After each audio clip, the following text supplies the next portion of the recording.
Alright, how's it going everybody? Got another Overwatch video for you today because I found this out and it only came out like 2 days ago, but holy shit, this is the most craziest thing I've seen and I love it. I absolutely adore when companies do this. So, if you are a fan of Overwatch, you will probably know that it's not the end of the content. Obviously it's a new game. They've got many plans for many, content to come in the future. Like we've got competitive season 2, some new maps with Ryan Hart's voice line that's not in the game yet saying this isn't a castle, this is a tomb, obviously referring to some sort of castle-like map. So there's lots of content on the way, but one of the biggest pieces of content is the one that's been hidden from everybody, which is Sombra, which apparently is a new character, although no one knows, with a lot of hints to her being on El Dorado, with Watchpoint Gibraltar having the computer that says Project Sombra classified, some more files that also say classified with the word Sombra on it. So she's obviously one of the biggest things that people are speculating about and saying that she's going to be the 23rd character, because there has been some things like with the Soldier 76 intro cutscene trailer where 76 saved that little girl. When she pulls the 76 poster off the wall, it has the number 23 on it, and when she goes back to her bakery, the bakery is called the Darkness, and Sombra in Spanish translates to shadow. So why would the bakery have such an ominous name? Darkness, shadow, one in the same. Either the little girl or the little girl's mum could be Sombra. But then, over the past week or so, there has been some crazy stuff that has come out from Blizzard itself. So the first part, and I'm just going to kind of skip over this, I have 2 videos and I'm going to use the clips of them, but I'm going to, after I put the clips up on screen, have 2 images on screen which are going to be annotated, so you can click them videos to watch the full story. But I just want to talk more about what Blizzard's doing. But in Anna's release trailer, Blizzard flashed up an image on screen of some random numbers and letters, and that translated into a code which translates to "She who holds the information holds the power." Let me just put the clip on screen for you now so that you can see what it translates, or the process of decoding it, because it's a weird process. Why would they show up on screen? And look at how briefly it shows up on screen the first time it's shown. You can barely even see it. Another message shows up during one of the flashes a little bit later on in the video too. There has to be some significance to those characters showing up on screen, and that's what a lot of people figured, because it's not like Blizzard just to put up a random series of characters for no reason. It's a series of numbers and letters that start with 65, 7G, 2E, 7B, and so on. And right away, people started churning through these characters trying to figure out what the pattern was, in order to figure out what do they mean. After what seemed like a whole lot of people going through these characters with different methods of decryption, a guy that goes by the name Zapu said, "Got something interesting after Zoring with the constant 23. That's what he used to decode these characters. One of the crazy parts is that the 23 that he used could be entirely coincidental, or if Blizzard did it on purpose, it might be because Ana is the 22nd character of Overwatch, and the hinted character might be the 23rd, which this message might tell us about. When people asked Zapu why he chose 23, he just said that with this type of decoding, he can go through numbers 1 through 40, and 23 just happened to be the one that had a message that seemed readable. So he decrypted that series of characters using Zoring with the constant 23 into Ra la que tiene la información tiene el poder, and then it repeats itself again. This is, of course, in Spanish, but can be translated into "She who has the information has the power." Alright, so, that's not bad. I mean, people have done that before. It's slightly more advanced than Gravity Falls. If I bring up a Gravity Falls picture on screen, they had these at the end of every episode where it's like, oh, it's just a series of numbers, but you can use the @bash cipher and the A1 Z26 cipher to decode it. Just easy kid stuff. This one's a little bit more complicated because you have to run it through an actual real decoder on decoding number 23, so a little bit more complicated, but it's still kind of fine. But then Blizzard's update video had this little beep at the end, and that translates into some crazy barcode that translates into hexadecimal, that translates into binary, and when you put binary in black and white, it translates into a QR code that translates, was that easy? Now I have your attention, let's make it harder. Again, I'll just show that little clip so you can listen to the full in-depth process. So here's the clip of that.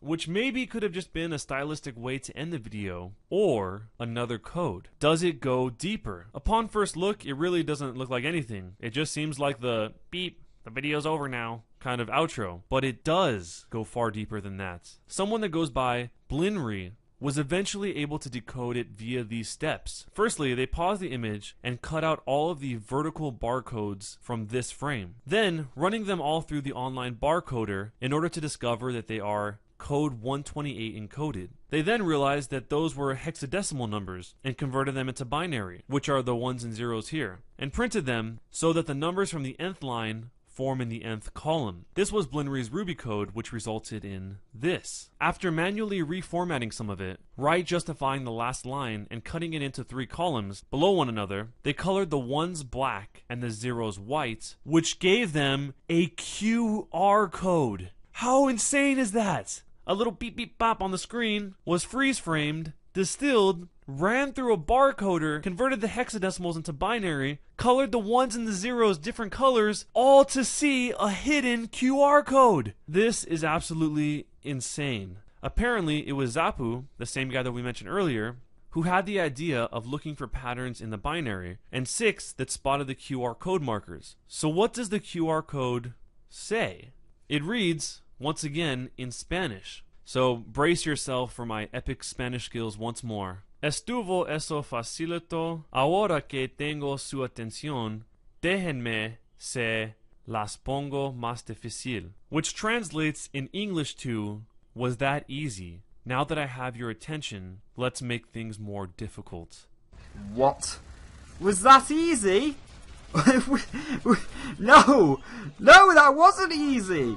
That's kind of ridiculous, but I'm glad you put it in there. So obviously Sombra is messing with the community and is making all of these little hints, and many people are saying that new Overwatch videos need to be combed over very carefully. Any kind of new update, like the castle map that Reinhardt's talking about with the dropped audio, is this a castle, it's a tomb? Make sure you comb that castle map completely, because Sombra's probably left a clue to her there. And this is going to just focus more on me expressing how much I love it when companies do this. Alex Hirsch, when he did Gravity Falls, always hid little extras inside the show. You know, sometimes there'd be just a little thing in the background that you wouldn't notice. Then when it comes to going through all of the codes and stuff, it's like, oh, did you see that in the background? That was a message. That was a message to us. So I love it when companies do that, because it really gets the community together and it really gets everyone involved. Because I didn't know. I watched the Anna reveal trailer because I had my friends like Fantasy and Alexander all giving it to me like, oh, have you seen Anna? Have you seen Anna? Have you seen Anna? Have you seen the trailer?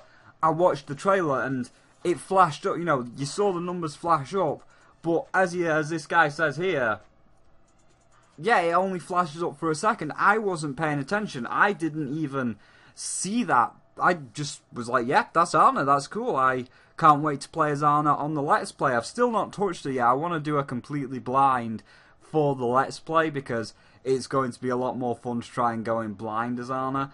But yeah, I didn't even see that. And when I actually heard about it, I was like, okay, that was kind of cool. So be it. But then, when this barcode thing came out that turned into the QR code thing,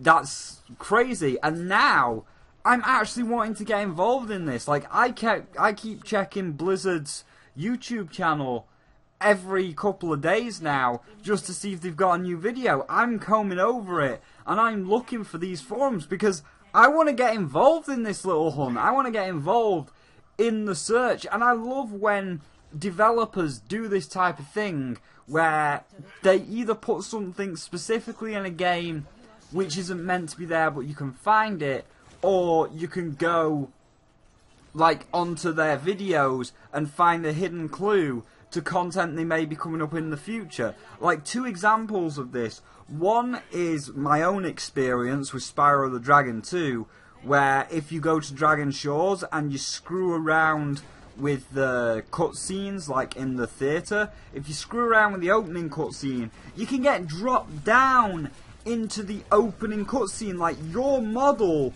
is now in the opening cutscene and you're free to walk around the area, because how like PlayStation 1 games used to do it, mainly, you know, Spyro, is they would create a little area as the opening cutscene, and then they would put the model in that area and animate the model.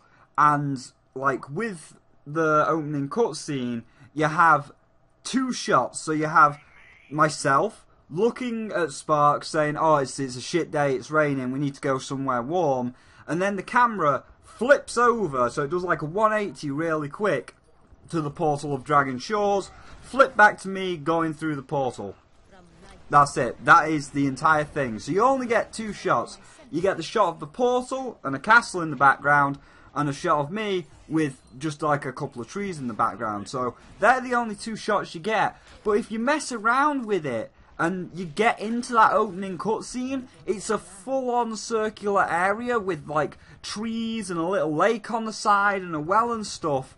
And if you mess around in that area and like fall through the floor and stuff, you can find a hidden signpost that says congratulations on finding the secret. And it's like, you're not supposed to be able to do that, but the game developers left that in for someone that could find that bug. Like, there are always bugs, and this is my friend Malik's experience, where in Quake, if you go to a very specific corner, jiggle it around a little bit, like jiggle your model around a bit while firing your gun, you can fall through the floor, and you can just keep falling and falling and falling into the void. And that's, you know, that's the end. You fell into the void, you're supposed to die, but you don't, because it's an old DOS game. And it's like, well, I guess, well, most people would say, oh, I guess it's time to reset the game.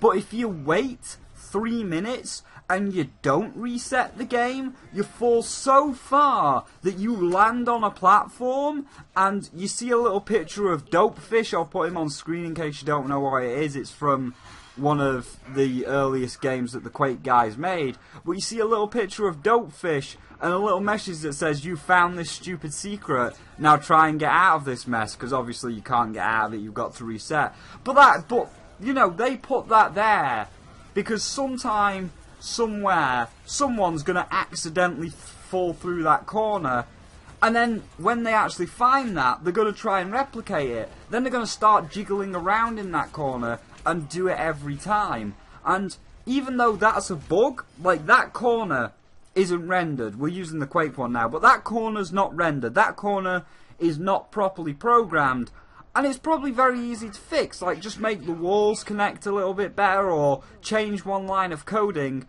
You could fix that wall no problem.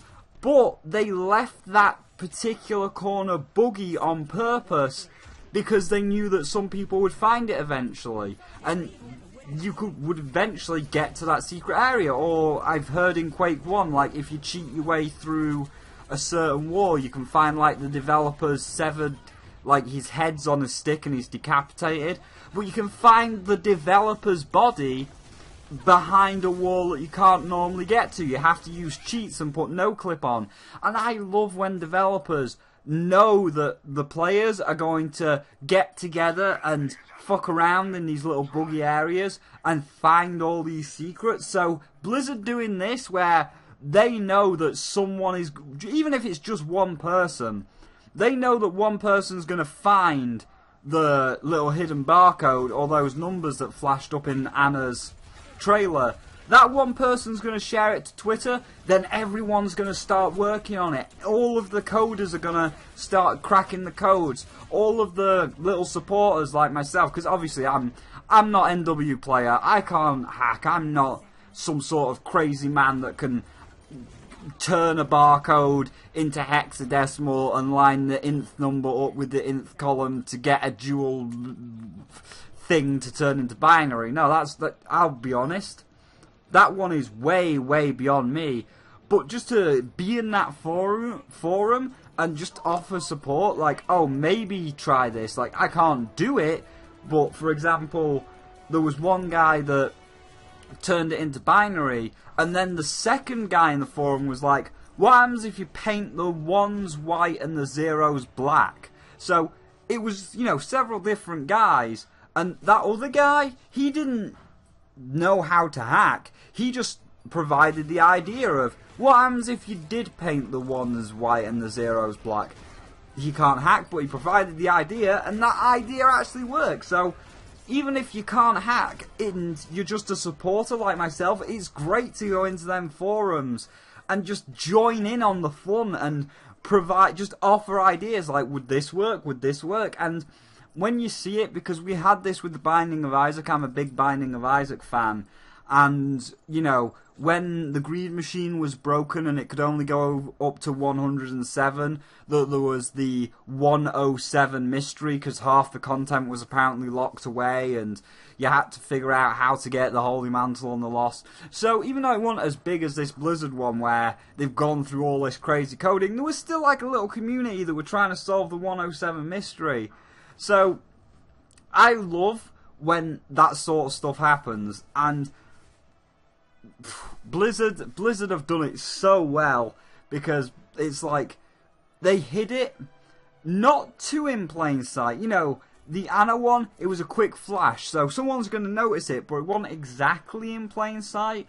And then with this beep one, it doesn't look like anything. Like that beep at the end of the update video looks like nothing. So they've hid it in plain sight, but they haven't made it so ridiculously obvious like Gravity Falls, you know, at the end where they show these number things. Because at the end of Gravity Falls, that is the thing you see. You see this at the very end of the episode, you know that it's this sheet you've got to decode. Whereas with Overwatch and Blizzard, one of them was in the middle of the video, one was at the end, and it's not exactly clear what it is. You know, it's just random numbers, or it's just like a little barcode thing that comes up. So it's really good how they've done it. They have done it a really good way, and it's bringing this community together, and I just thought it was nice, and I just love when developers do that. I love when developers put little clues into new updates, and going back to the Quake thing, I adore when developers hide these little secret areas in the game that you are not supposed to know about, like you're not supposed to know they exist, but one wall or one door will be slightly glitchy or buggy so that you can get through it and find that secret room, like the room with Dopefish in Quake. So that's all I really wanted to say. I just absolutely love the idea of that. I just love when developers add these little secret rooms. And as for Sombra herself, where there's like the removed audios where it's like, there is an enemy nearby, I can't see you but I know you're here.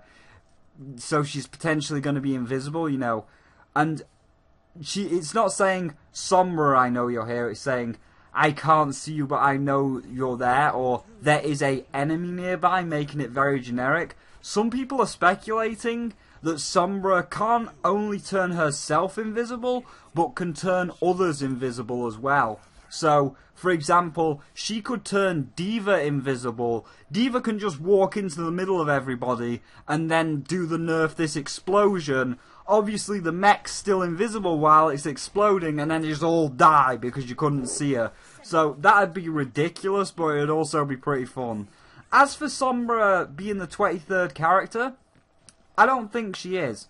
Because, you know, even though we've had, like, clues like the girl pulling the poster off the wall and the 23 underneath it, and the barcode, like, you need code 23 to translate she who holds the information holds the power.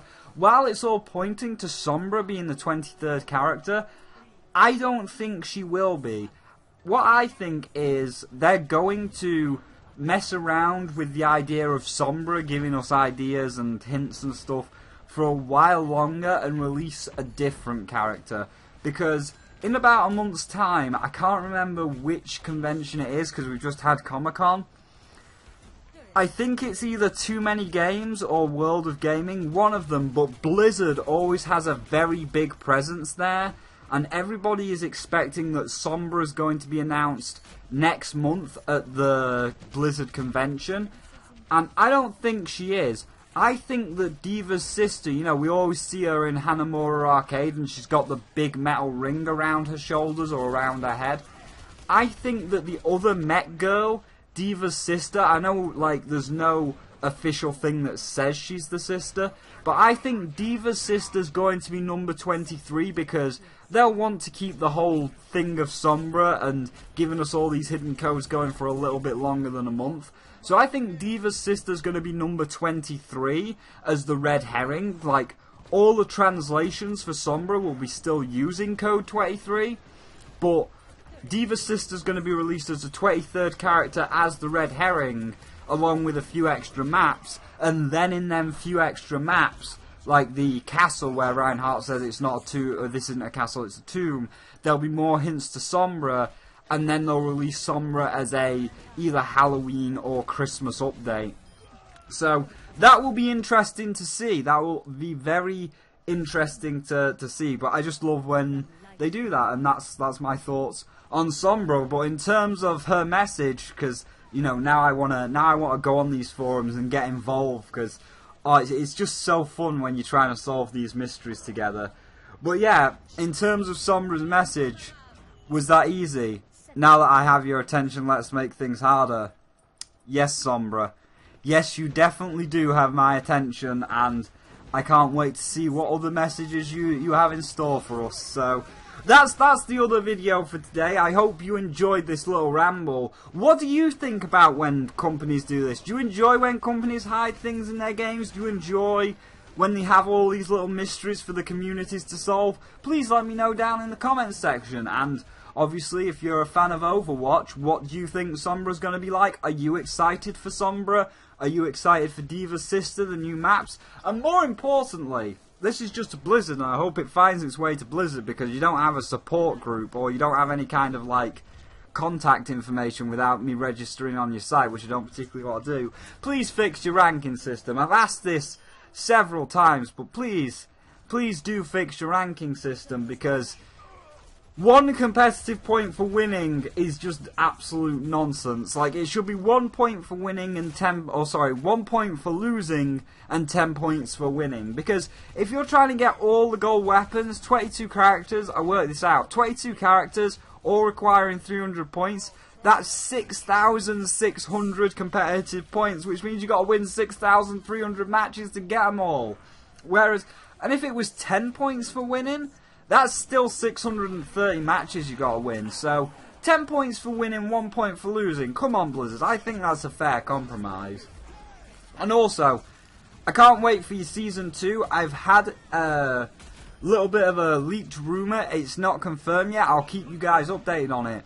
But apparently, Season 2 of Competitive is going to have a competitive costume for all of the Overwatch heroes. So again, it's going to be 300 competitive points like the golden weapons, but it's going to be a costume from like the Halloween. So it's a Halloween costume. Like we've seen Mercy and Torbjorn's from the picture in Watchpoint Gibraltar. So Mercy's costume is going to be the witch. Torbjorn's costume is going to be the Viking. May's costume is going to be her sweater. I think you see her in a sweater somewhere. So yeah, it's going to be like the Halloween costumes. So yeah, please, Blizzard also, that's another thing. Can you confirm that? Because I would play the shit out of Mercy in a witch costume. If you give Mercy that witch outfit, I would buy that. I would play the shit out of competitive to get that. Or if it's just like a $3 DLC costume or something, I would buy the shit out of that. But yeah, it seems Season 2 is pretty much set to go in September and October, because it's a 3-month thing. So if this one ends in August, that's the rest of August, because this ends like close to the end of August, like the 20th. So it's the beginning of August, all of September, all of October, and ending right on the beginning of November. So if it ends at the end of October, Halloween, beginning of November, Bonfire Night, that's like perfect. That's like the perfect season, and it perfectly times to have the Halloween costumes for the Season 2 competitive point rewards, especially if it's Mercy in that witch outfit. So yeah, let me know what your thoughts are on that as well. But for now, if you did indeed enjoy the Overwatch video, then please do feel free to leave a like, and I will certainly make more Overwatch videos. And if you don't want to miss out on the rest of the Overwatch series or any other content, be sure to hit that subscribe button. And of course, there are links down below to all of my other stuff that I'm do like right now, like Twitter and Patreon and all that good stuff. But for now, thank you all for watching, and I'll see all of you in the next one.